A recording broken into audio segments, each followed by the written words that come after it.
Don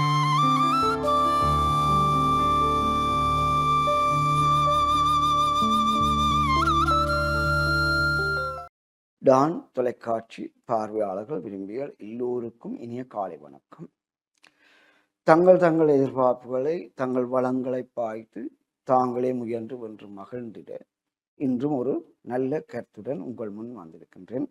அதாவது யார் சொன்னாலும் ஆம் என்று தலையாட்டுவது தவறு, ஏன், எதற்கு, எப்படி என்று கேள்வி கேட்டு முடிவெடுக்க பழக வேண்டும் என்ற தலைப்பில் எவர் பேச்சையும் எளிதில் ஏற்றுக்கொள்வதை விட குறித்த ஒருவரின் பேச்சை எல்லோரும் ஏற்றுக்கொள்வார்களா என்று பரீட்சித்த பின்னரே முடிவெடுக்க வேண்டும் என்பதை விளக்க வேண்டும்.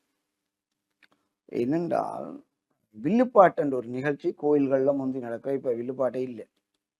அதாவது வில்லுப்பாட்டுல முதல் கதை சொல்லி பாட்டும் சொல்லி கதையும் சொல்லி பாடுவார். அப்ப ஒரு வரலாற்று கதை அல்ல ஒரு பக்தி கதை, ஏதோ ஒரு கதாநாயக கதை ஏதோ ஒன்று சொல்லுவார். அதுல இப்படித்தானே அப்படித்தானே இருக்குமான்னு சொன்னா பக்கத்தில் இருக்கிறவர் ஆமா போடுவார். ஆமா ஆமா என்று ஆமா போடுவார். சில வேளை அது எப்படி இருக்கும் இது எப்படி இருக்குமான்னு சில கேள்விகளும் கேட்கலாம். ஆமா போடுவார். சரியோ, இது வில்லுப்பாட்டு நிகழ்ச்சி. அந்த வில்லுப்பாட்டு மாதிரி நிகழ்ச்சி கலை நிகழ்ச்சி நடத்தலாம், வாழ்க்கையில வாழ முடியாது. எல்லாரும் சொல்றார்கள் என்று ஆமா போட இயலாது. யாரு பெரியாள் சொல்றாருன்னு ஆமா போடலாம். நான் சொல்றேன்றாலும் நீங்கள் ஆமா போடலாம். வேற யாரும் சொல்றேன்றாலும் ஆமா போடலாம். அப்ப ஏன் சொல்லுகிறார், எதற்கு சொல்லுகிறார், எந்த நிலையில சொல்றார், எப்படிப்பட்ட சூழல்ல சொல்லுகிறார், இதனை எல்லாரும் ஏற்றுக்கொள்ளக்கூடிய இருக்குமா இல்லையா என்கிட்ட பகுத்தறிவை பாவிப்போம். மூளையை கொஞ்சம் யூஸ் பண்ணுவோம் என்ற சொல்லுவேன். சில வேளை நாங்கள் தவறு செய்தால் மூளையை பாய்ச்சிக்கலாம், யூஸ் பண்ணி இருக்கலாம் என்று மற்றவர்களை எனக்கே செய்திருக்கிறார்கள். அப்படி உங்களுக்கு சந்தர்ப்பம் இருக்கோ தெரியல.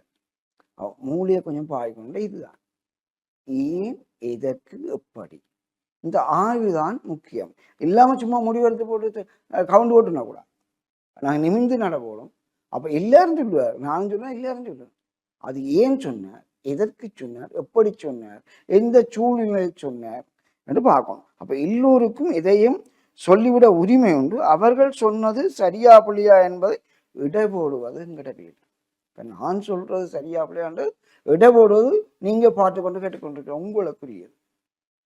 அப்ப இடபோடும் போது நாங்க எப்படி சொல்லலாம், எந்த சூழல்ல சொல்லலாம், இவர் எங்க இருந்து பொறுக்கி சொல்றாரு, அல்ல எந்த சூழல்ல இருந்திருக்கு, அல்ல இவர் சொல்றது சரியாக சூழல்ல இருக்கா, குடும்ப பின்னணியில இருக்கா, சமூகத்துல இப்படி ஒன்று இருக்கா, உலாவுதா என்று நாங்க கேள்வி எங்களை கேள்வி கேட்போம்.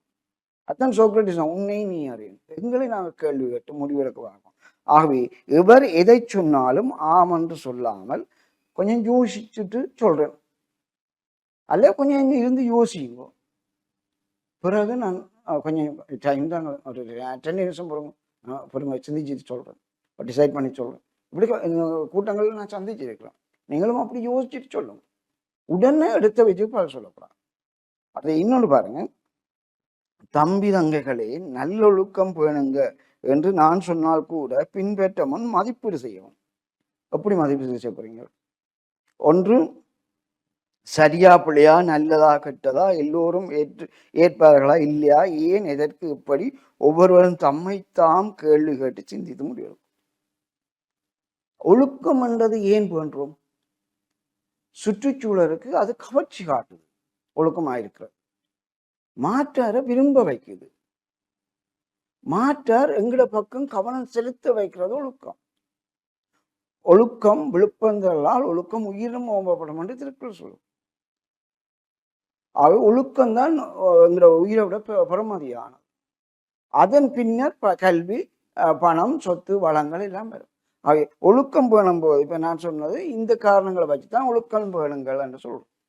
அப்ப நீங்க இப்படி ஆய்வு செய்ய கேள்விக்கணைகளை தொடுத்தீங்கன்னா இது சரியா பிள்ளையா, நல்லதா கெட்டதா, எல்லாரும் ஏற்றுக்கொள்ள மாட்டா, ஏன், எதற்கு, எப்படி சொல்றாருன்ற பகுத்தறிவு கேள்விகள் உங்கள்கிட்ட முளைக்கும். அப்படி முளைச்சாத்தான் இதனையும் எவர் பேச்சையும் எளிதில் நம்பி ஏமாறாமல் இருக்க இப்படி செய்யவும். அவை வில்லுப்பாட்டுக்கு ஆமா போடுற மாதிரி நாங்கள் யாருக்கும் ஆமா போடாமல், நான் சொன்னா கூட நீங்கள் ஆமா போடாமல், ஏன் சொல்றார், எதற்கு சொல்றார், எப்படி சொல்றார், இதை சமூகம் ஏற்குமா ஏற்காதா, அப்பா அம்மா முதல் ஏற்பினமா, எங்களுக்கு படிப்பிச்சோம் மாஸ்டர் மாதிரி ஏற்றுக்கொள்ளணுமா, எல்லாத்தையும் ஆய்வு செய்து நீங்க தீர்க்கமான ஒரு முடிவுக்கு வந்து நல்ல முடிவை பின்பற்ற வேண்டும் என்று கூறிக்கொண்டு விடைபெறுகின்றேன். நன்றி.